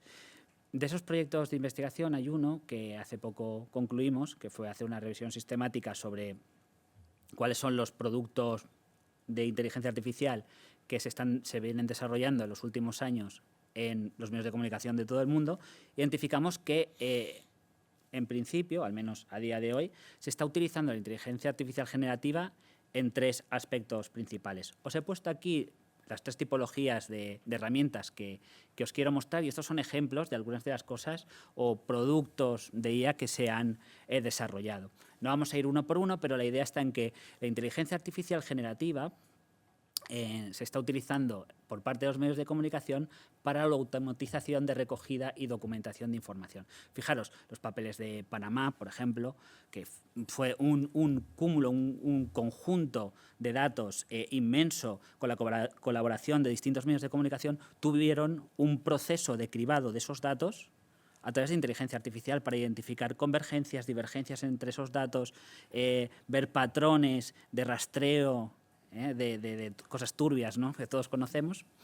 Y bueno, tenemos ese caso como algo así más sórdido o negativo, pero también hay otros productos que dan como resultado del uso de la inteligencia artificial generativa, como es el de transformar un cúmulo de datos muy grande para hacer prospectiva, para identificar posibles terremotos y con eso informar, haciendo prospectiva, utilizando metodologías Delphi y demás para hacer esa labor social, que es de informar sobre este tipo de hechos que pueden ocurrir, por ejemplo. Tenéis aquí algunos, no es cuestión de pararnos en todos ellos, pero es muy interesante ver cómo los medios de comunicación que viven de la información, de los datos, y más entendiendo que Internet es un conjunto inmenso de información y de desinformación o de infoxicación, ¿no?, como tanto se habla, y de cómo los medios tienen que buscar, digamos, oro en el pajar, ¿no?, la aguja en el pajar, para identificar y crear esos nuevos reportajes, esas nuevas noticias, y la inteligencia artificial generativa está ayudando mucho en este sentido.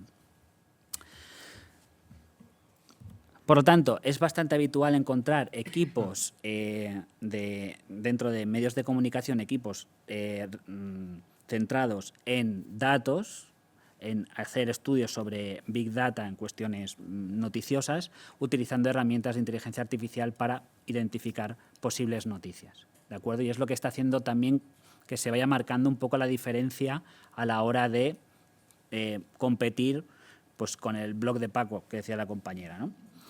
Porque claro, los medios de comunicación, como sabéis, cada vez es menos sostenible y están trabajando sobre todo mucho con cuestiones de muros de pago, suscripciones, ¿no?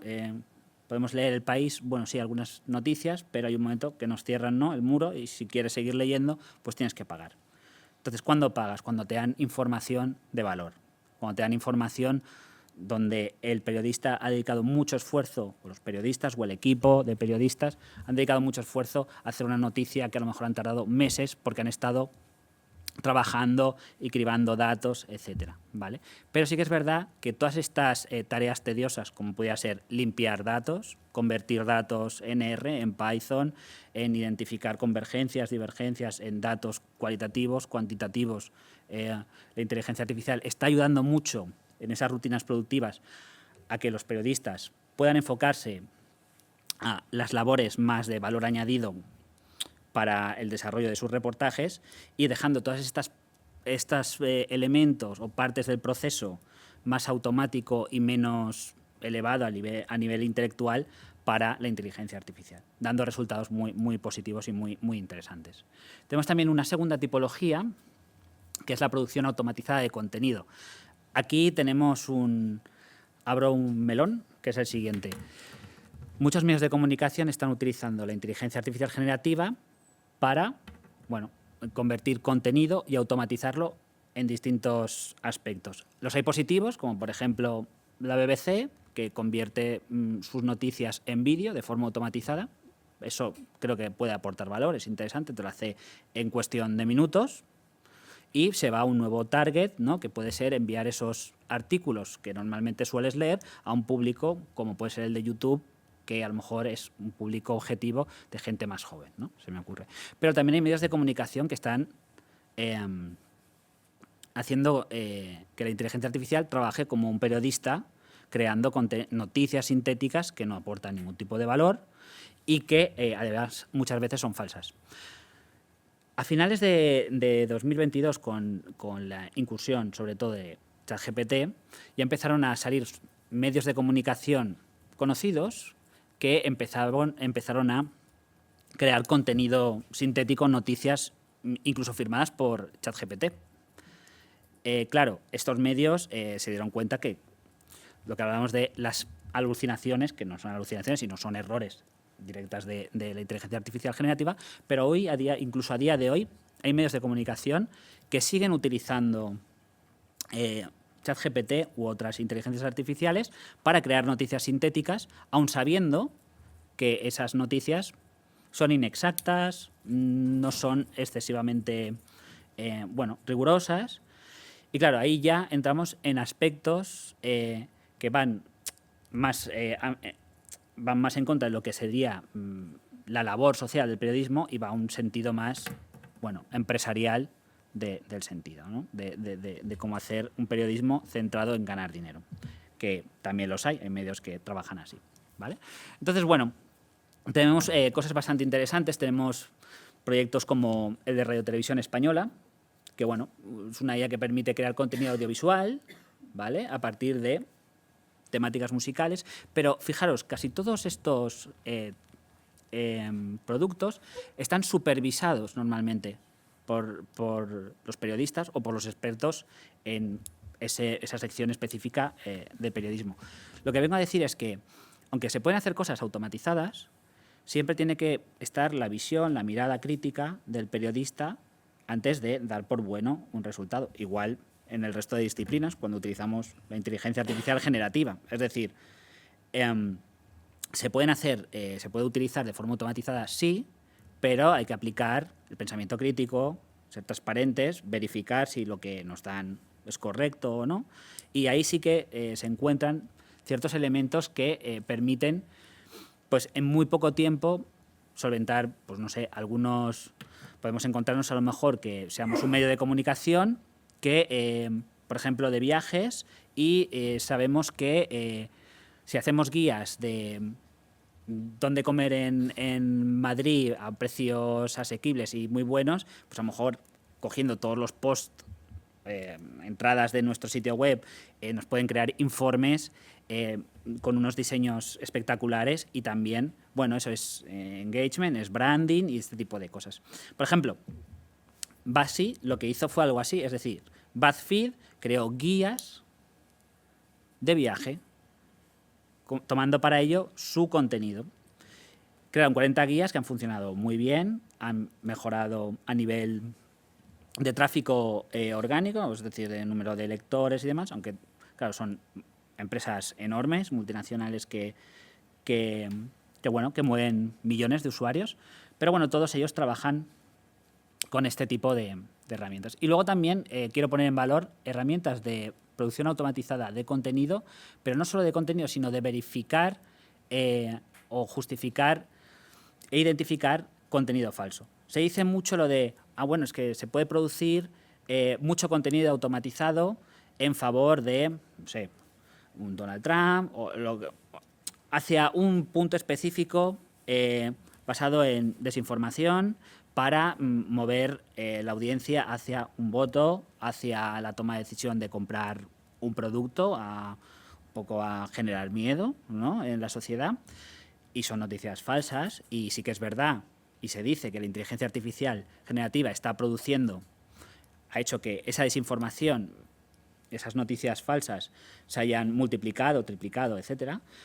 Pero también es verdad que se puede utilizar para el otro lado, es decir, sitios de verificación como Maldita, Neutral, que son medios, pues son al final medios de comunicación, que se encargan de vigilar esas noticias falsas y justificar por qué son falsas, porque no se ha seguido un rigor periodístico, también están utilizando estas herramientas para poder vigilar estas noticias e informar a la sociedad de que esas noticias son falsas. Entonces, ni una cosa ni la otra, ¿vale? Entonces, bueno, tenéis aquí algunas tipologías, algunos productos en relación a esta tipología, y ahora viene un poco la que a mí más me gusta, que es la de distribución de información y relación con la audiencia. Esto es muy importante en el siguiente sentido. Los medios de comunicación necesitan lectores, ¿vale? Esto es una realidad. Necesitan suscriptores. Entonces, la inteligencia artificial les está ayudando mucho a trabajar lo que es la experiencia de usuario. Es decir, y ya se ha ido avanzando anteriormente en la charla anterior, hay una realidad y es la siguiente. Cuando entramos a un medio de comunicación que tiene un muro de pago, entendiendo por muro de pago a que te dejan ver 2 o 3 noticias y te toca pagar, o a veces está cerrado, ¿no? El New York Times no te deja leer noticias y te toca ya pagar. Utilizan la inteligencia artificial para ver qué tipo de noticias te gustan, para ofrecértelas, y con ello intentar que te suscribas. Eso puede ser una opción. Pero también hay otras inteligencias artificiales centradas en convencernos de pagar la suscripción, eso no es malo tampoco, pero para ofrecernos aquellas noticias que son más susceptibles, según nuestros gustos, según nuestra forma de navegar en Internet, por nuestro historial de búsquedas, susceptible para que nos guste las noticias que nos están dando y con ello tener más simpatía por ese medio de comunicación. Por ejemplo, si a mí me gusta el fútbol y he estado una semana viendo al Valencia jugar, pues a lo mejor en el muro de ese medio de comunicación que visito, pues me salen muchas noticias del Valencia y digo, pues mira qué bien, me gusta y me suscribo, ¿no? Entonces tenemos por un lado ese punto, ¿vale? Y luego hay otras cosas, eso a nivel de distribución y relación con la audiencia, y luego también nuevas formas, que yo creo que esto ya habéis, lo tenéis un poco más claro porque ha salido hace poco en las noticias, pues noticieros, presentadores que son IAs que ya empiezan a dar las noticias, en Corea, en China, en Japón, esto ya se suele dar, como es el caso de estos nuevos influencers que son inteligencias artificiales, que no existen, con unas proporciones áureas, bueno, en fin, que generan cierto engagement y tienen millones ya de seguidores. Entonces esto también es una nueva forma de distribuir la información bajo unos nuevos formas de informar. Y luego también, bueno, seguimos con eso. Ahora mismo estamos en ese proceso de A3, de 3 tipologías en el uso de la inteligencia artificial, y lo que sí que es verdad que de todas ellas, las que más se están utilizando y las que más rendimiento están dando, según unos estudios que estamos haciendo, entrevistando a distintas redacciones de medios de comunicación españoles y extranjeros, es sobre todo lo que tiene que ver con la distribución de la información y la relación con la audiencia, es decir, nuevas formas para intentar conseguir más suscriptores, que al final es lo que quieren, ¿vale? Y por otro lado, lo que tiene que ver con el cribado de datos, el filtrado de datos, el uso de la inteligencia artificial generativa para trabajar datos masivos para identificar noticias, y se están haciendo cosas bastante interesantes, ¿vale? Entonces estamos en este punto. Ahora bien, si tenemos en cuenta que, bueno, hay un libro que se llama Los elementos del periodismo, de Kovac y Rosenthal. No, es un libro, bueno, es como un poco libro de cabecera para todos los periodistas, en el sentido más social de la palabra periodista, que es el que a mí me gusta. Tiene unos diferentes elementos, diferentes principios. Pues claro, mi pregunta es, bueno, si los medios de comunicación están utilizando la inteligencia artificial de forma masiva o de forma ética o no sé exactamente cómo lo están utilizando, ¿ese uso protege al ciudadano? ¿Protege nuestras libertades? ¿Protege la democracia? Entonces, Kovac y Rosenthal tienen distintos elementos, tienen 9 principios, pero sobre todo hay 3 que son los siguientes. Dice, la primera obligación del periodismo es la verdad. debe lealtad ante todos los ciudadanos y su esencia es una disciplina de verificación, es decir, hay que verificar cada cosa que decimos, pues siempre contrastar las fuentes, ¿no? Este tipo de cosas. Claro, mi duda es, ¿la inteligencia artificial ayuda a los periodistas a trabajar por la verdad?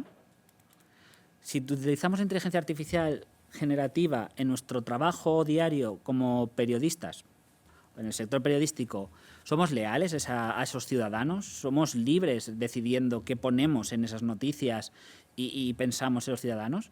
¿Y verificamos esos datos? Entonces, claro, yo tengo esta como idea para abrir debate, que es, imaginemos si hacemos un test de Turing, entendiendo por test de Turing, una persona hace a la inteligencia artificial que haga una noticia o que trabaje junto a ese periodista una noticia y una vez ya está hecha, confeccionada y es correcta, se le pasa a una segunda persona esa noticia y no se le indica que esa noticia, reportaje, lo ha hecho con soporte, ¿no? O copiloto de la inteligencia artificial.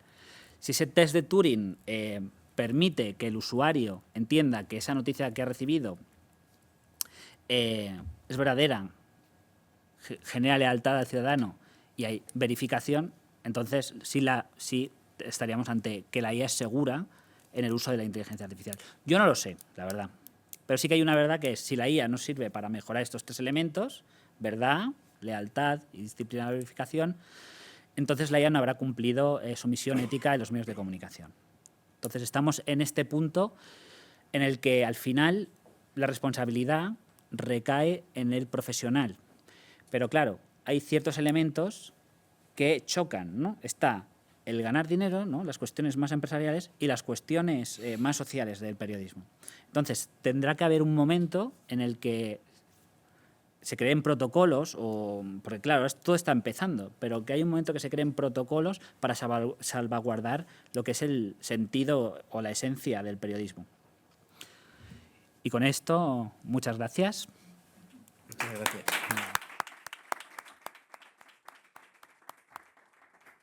Muy bien, si quieres venir, María del Mar, lo que vamos a hacer ahora es abrir... Tú quédate también. Sí, pero digo, ¿me cambio de Ah, bueno. No hace falta. Lo que vamos a hacer es abrir un coloquio sobre estas primeras intervenciones. Bueno, estáis todos abiertos a que os pregunten cualquier cosa.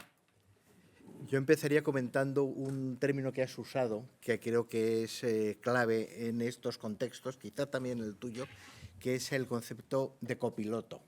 Es decir, un sistema que te está ayudando a conducirte por masas de datos o a crear una síntesis, etcétera, ¿no?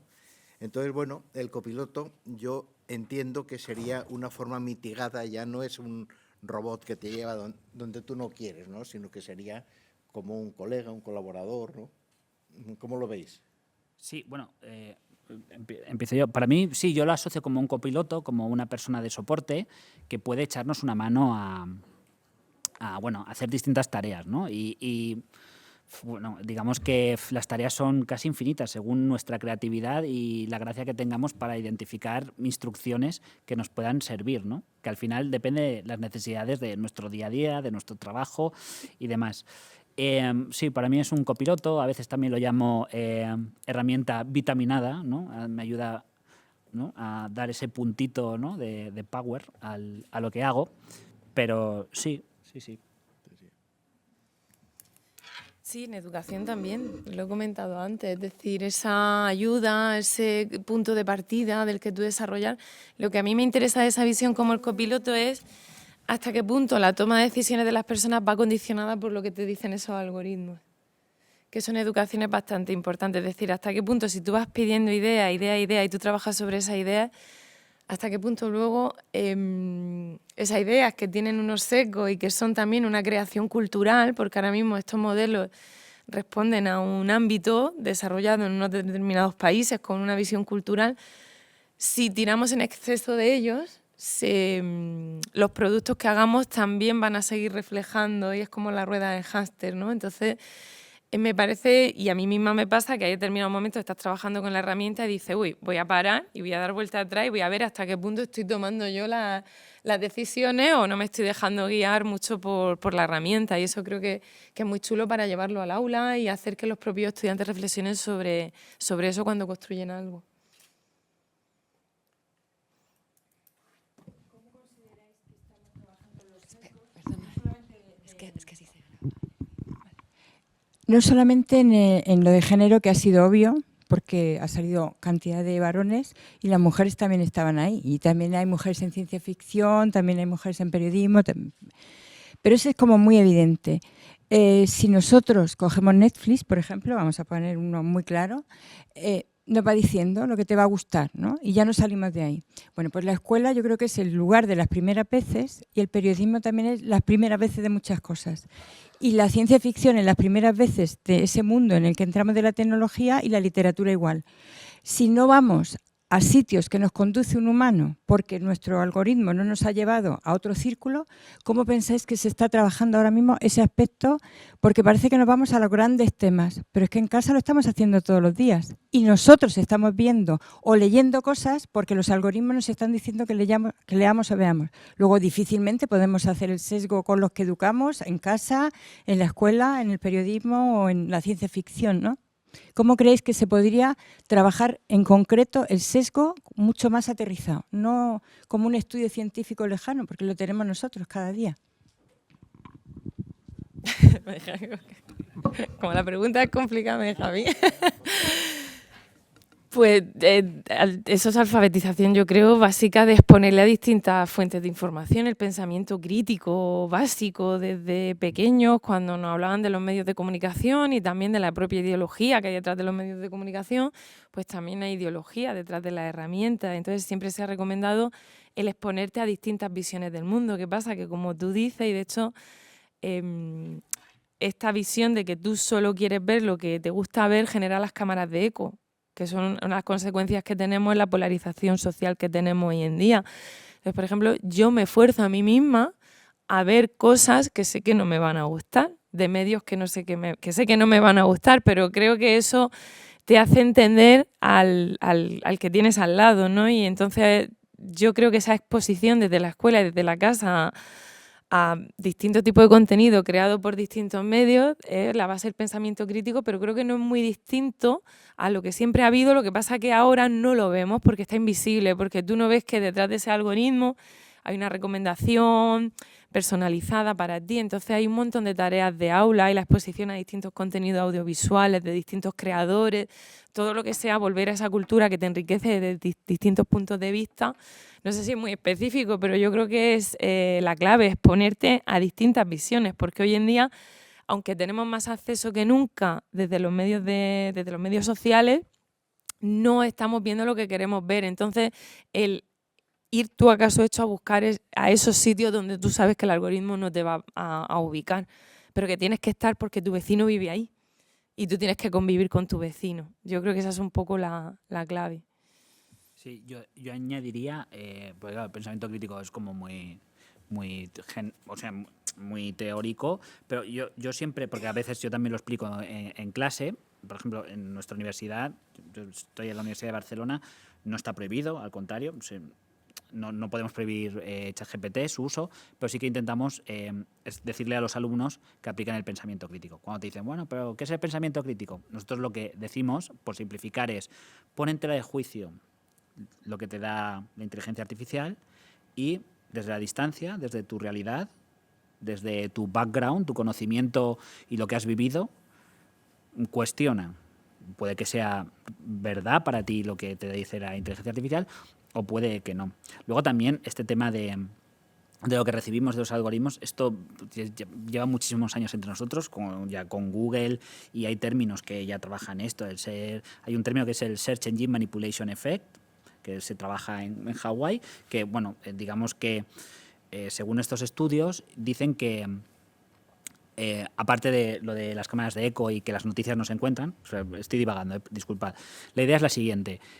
Yo recibo tengo una realidad, una realidad sobre el mundo desde Internet, una realidad virtual, y de eso no salgo. Lo que recibo hace o condiciona mis decisiones, ya sea votar, ya sea comprar un producto, ya sea estar horas en TikTok porque me salen contenidos, ¿no?, que me dan. Entonces, lo que tenemos que hacer yo creo que es trabajar lo que es la dieta digital, ¿sabes? Una especie de Humberto Eco llevado al día de hoy, que sería, no, conéctate menos, lee más libros, sal a pasear por la montaña, habla con tus padres, con tus amigos. Este tipo de cosas también yo creo que son importantes. Y luego, lo que te da la inteligencia artificial, ponerlo en tela de juicio y bajo tu contexto, tu idea del mundo, tomar una decisión sobre si lo que te ha dado como resultado lo das por bueno o no. Sí. ¿Alguna intervención más?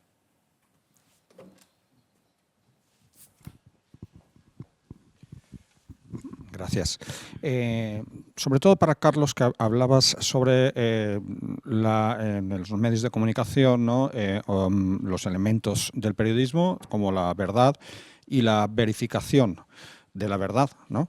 La cuestión ¿es posible que la inteligencia artificial nos dé algo de luz sobre eso, ¿no? Teniendo en cuenta que, pues como decía Wittgenstein, por ejemplo, ¿no?, el mundo es la totalidad de los hechos, no de las cosas, y la inteligencia artificial no sabe nada del mundo, sino solo de las palabras que lo describen, y el lenguaje es una descripción pobre de la realidad.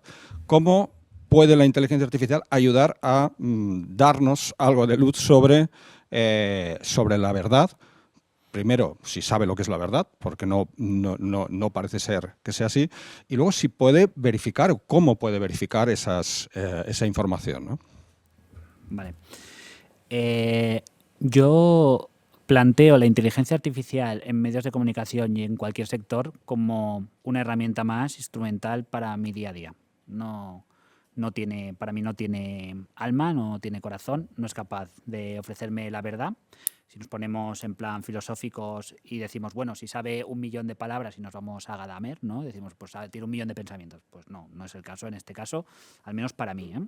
Para mí es un conjunto es una sopa de letras al final, que hace muy bien algunas cosas, como identificar patrones, convertir de un lenguaje a otro, ¿no? Datos inmensos de millones de filas pues te identifica pues la media, la mediana, eso lo hace mejor que nosotros normalmente, pues nos cuesta más, pero no deja de ser como una especie de calculadora para mí. Creo que puede ser pues un copiloto que te ayude hacia la verdad. Y luego sobre el tema de la verificación, por ejemplo, pues depende. Si utilizamos ChatGPT como explicaba la compañera, no, es que hay muchos alumnos que utilizan ChatGPT para informarse. Pues no, o sea, sí, pero no debería ser así porque, por ejemplo, un sitio que no te ofrece fuentes, pues informarse así ya es complicado. Si me dices, no, es que utilizo Perplexity, que me da enlaces y me dice que cada afirmación que me da está respaldada por un enlace. Bien. No, es que utilizo Gemini y me da un texto, es que Gemini es el ChatGPT de Google, me da un texto y al final de todo me da unas referencias. Pues tampoco, porque las referencias que te da tampoco quedan muy claras si corresponden a la declaración A, B o C del texto sintético que te ha creado. Entonces, ¿cómo puede ayudar a verificar? Es como una primera fase. Si tú puedes utilizar la inteligencia artificial generativa en su tecnología o modelo que sea, y a partir de ahí buscar fuentes que contrasten lo que dice la inteligencia artificial. Yo, por ejemplo, algún ejemplo que pongo a algunos alumnos es créame con la inteligencia artificial un reportaje sobre periodismo y verdad. Vale, ahora verifica que este contenido, que es también lo que hace la compañera, verifica si este contenido es verdad yendo a organismos, instituciones públicas, empresas importantes dentro del sector, no sé, este tipo de cosas. Y sobre eso ya trabajar. Por tanto, para mí, al menos a día de hoy, la inteligencia artificial es una herramienta más, como pudiera ser una cámara, como pudiese ser, no sé, un micrófono, este tipo de cosas. No sé si te he contestado, pero...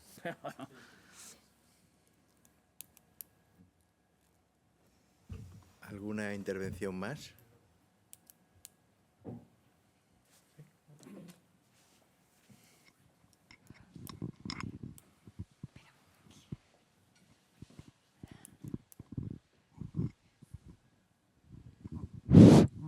Cuando hablamos de la verdad, recuerdo unos versos de don Antonio Machado que dicen explícitamente: tu verdad, no, la verdad. Y ven conmigo a buscarla. La tuya, guárdatela. Qué bonito. Muy buena Qué postilla. bonito. Pues sí.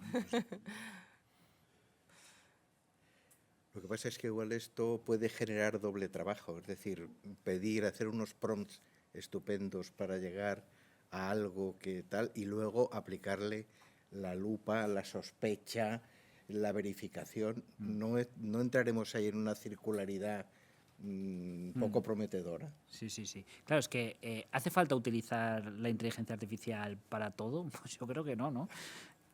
Pero claro, si me dices, pero ¿y si lo utilizo para los datos que tengo, que lo tengo todo en coma para convertirlo en punto y coma para enviarlo a un CSV? Pues sí. Pero a ver, para cosas poco elevadas, que no tengan mucho valor, pero que sea necesario, porque si no eso no lo puedes procesar como datos, eso está bien, pero para que teorice, o por ejemplo, si me dejáis es muy rápido, explicaba la compañera y ha sacado un diagrama, es un diagrama de la UNESCO, que aparecía ahí una serie de preguntas, que es sobre el uso seguro de la inteligencia artificial con base a ciertas preguntas. Y en esas preguntas, ese diagrama lo he usado mucho para cuando explico el uso de inteligencia artificial en investigación, ¿vale? Entonces, es muy interesante porque en ese diagrama, esto no es de periodismo, pero es interesante, ¿vale? Es lo siguiente. En ese diagrama hay una serie de preguntas y es: ¿puedo utilizar de forma segura la inteligencia artificial en investigación? La primera pregunta es: ¿qué pasa si utilizo la inteligencia artificial para... No, disculpad, es así. Claro, sin ver la imagen, pero es Sí, yo me acuerdo. ¿Te importa que el producto sea cierto? Ese es el primero. Claro, y el ejemplo que pongo es: yo tengo 2 niñas de 3 años. Me piden todas las noches que les lea un cuento. Yo me he quedado sin cuentos ya, entonces le pido a la inteligencia artificial que me cree un cuento de un león y un mono y con unos valores y me lo hace. ¿Y importa que el resultado sea verdad? No, porque es un cuento con sus valores, es uno nuevo y mis hijas se duermen en media hora, ¿vale? Pero en cambio ¿importa que el resultado sea verdad? Sí, importa mucho porque yo hago periodismo y es importante para la democracia, la libertad, etc. Entonces te haces una siguiente pregunta, que es: ¿tienes los conocimientos suficientes para saber si el resultado que te da la inteligencia artificial es correcto? No, pues entonces no la uses. Sí, pues entonces hazte una nueva pregunta. ¿Serás responsable moralmente de, si los resultados no son correctos, de asumir la culpa? No, entonces no lo uses. Sí, entonces úsalo. Es muy simple, pero representa muy bien un poco lo que podemos hacer de uso seguro, ¿no?, de la inteligencia artificial. De hecho, cuando se lo plantea a los estudiantes, cuando te dicen, pues prefiero no usarla. Entonces, si tengo que pensar tanto, entonces cuando digo, bueno, pero si tenéis que pensar tanto, eso es bueno. Si lo que hay que hacer es pensar. Claro. ¿Alguna cuestión más? Bueno, lo que podemos hacer aquí es... ¿Sí? A nivel artístico, ¿qué valor se le puede dar a la inteligencia artificial como creadora auténtica? Porque claro, ahí es que es una historia... Sí. La gente se hace millonaria, algunos espabilados se han hecho millonarios con cuadros que han pintado con inteligencia artificial. Y por otra parte también se han hecho obras meritorias con la inteligencia artificial con una perfección que, pues, a nivel artesano, vamos a decir, o artístico, pues manual y con las técnicas habituales, pues no se ha podido conseguir, ¿no? ¿A dónde vamos en la percepción artística como un valor? Como, en fin, algo realmente que afecta a la emoción, ¿no? Porque también puede emocionar la inteligencia artificial. ¿Hacia dónde vamos en ese camino jugando con la emoción? Digamos? Pues yo creo que hay un melón muy amplio en el ámbito artístico. Por un lado es muy interesante lo que comentas, porque es cierto que cuando llegó la fotografía, la pintura cambió y llegó todo el arte abstracto, ¿no? Porque ya había una tecnología que hacía esos retratos. Entonces es muy interesante como humanos ver ahora qué vamos a ser nosotros capaces de hacer, ¿no? Que no haga la IA. Entonces eso a nivel sociológico es muy chulo. Pero luego está la parte B, que es todo el debate que hay en torno a la propiedad intelectual, en torno a que estos modelos se han entrenado con obras hechas por personas. Hay opacidad cuando no sabemos muchas veces los datos de entrenamiento de estas grandes corporaciones, precisamente porque yo creo que saben que les caerían demandas una tras otra. Y entonces hay mucho debate también, por ejemplo, de muchas prácticas de instituciones públicas haciendo carteles, ya no sacando concursos para promover que los ilustradores hagan los carteles. También hay debate en torno a eso de quién es, porque una ilustradora de cómic intentó registrar un cómic hecho con IA y le dijeron que no lo podía registrar. O sea, ahí hay para dar otra hora de... Pero es un debate muy chulo. Por un lado, la parte de cómo la cabeza humana, qué vamos a hacer ahora, ¿no? Y hacia dónde va a ir con esta revolución técnica, comparándolo con lo que supuso la fotografía, pero también luego a nivel ético, cómo vamos a construir un mundo que evidentemente va a cambiar. Tampoco creo que tengamos que atarnos a determinadas industrias que a lo mejor tengan que transformarse, pero tampoco podemos ahora decir que ya no vale el trabajo de los ilustradores o el trabajo de toda esta gente. Entonces tenemos que hacerlo convivir, es un reto como sociedad. Entonces no te he respondido, te he hecho más preguntas.